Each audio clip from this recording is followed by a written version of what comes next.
सभी चेतनाओं को मेरा नमन। अभी मैं आपसे अगर पूछूं कि आप अपनी 5 वो चीज़ें चुनिए जो आपको छोड़ना है,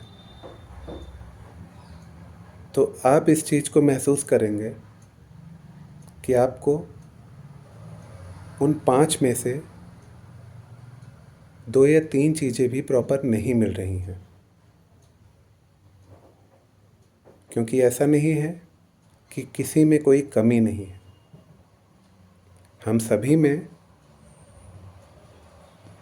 कई सारी कमियां होती हैं, लेकिन अगर हम चुनने को कह दें तो हमारा मन असमंजस में पड़ता है और हम इस चीज़ का चुनाव नहीं कर पाते कि हम में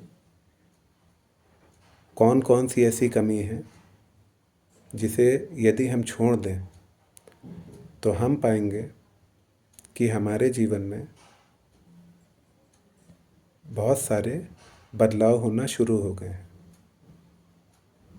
क्योंकि आप जो अनुभव करते हैं कभी भी वो दूसरा अनुभव नहीं कर पाता। इसीलिए कहा गया है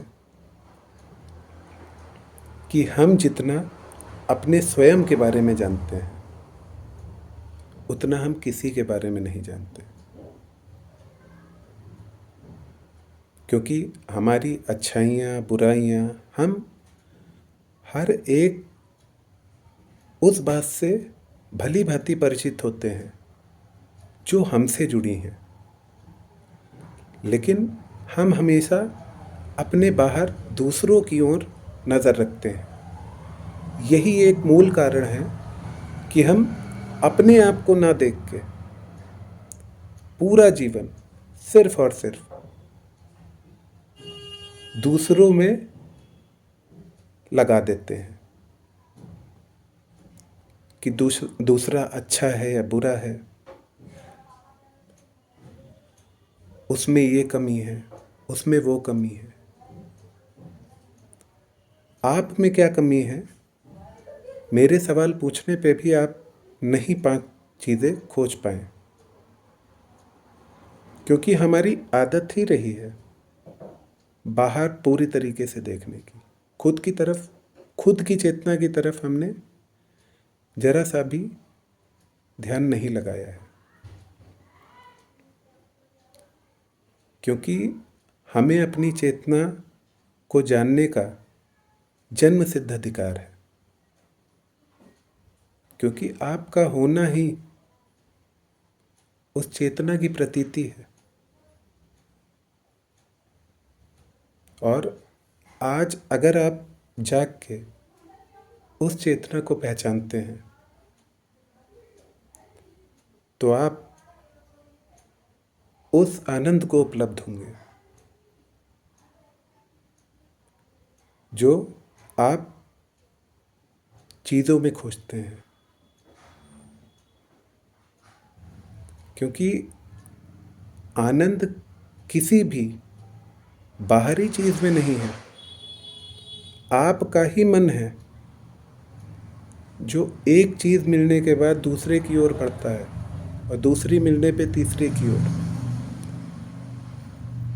तो ये चाहते कभी नहीं खत्म होती। लेकिन अगर आप थोड़ा सा भी ठहर कर प्रत्येक दिन आप अपने आप को 5 मिनट का भी समय दे रहे होते हैं, तब आप समझ पाते हैं और उस परमात्मा के अंश की झलक आपको मिलना शुरू होती है। क्योंकि हम सभी में उनका ही अंश है जिन्होंने इस पूरी सृष्टि का निर्माण किया है। पूरे ब्रह्मांड के निर्माता वो हैं, उनका ही अंश हम सभी में है। इसीलिए उनके होने का अनुभव मात्र से ही आपके जीवन में जो बदलाव आते हैं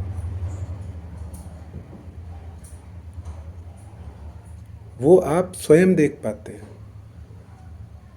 लेकिन जब तक आप बाहरी जगत की भीड़ भाड़ में व्यस्त रहेंगे, तब तक आप अपने उस शुद्ध चेतना को नहीं समझ पाएंगे।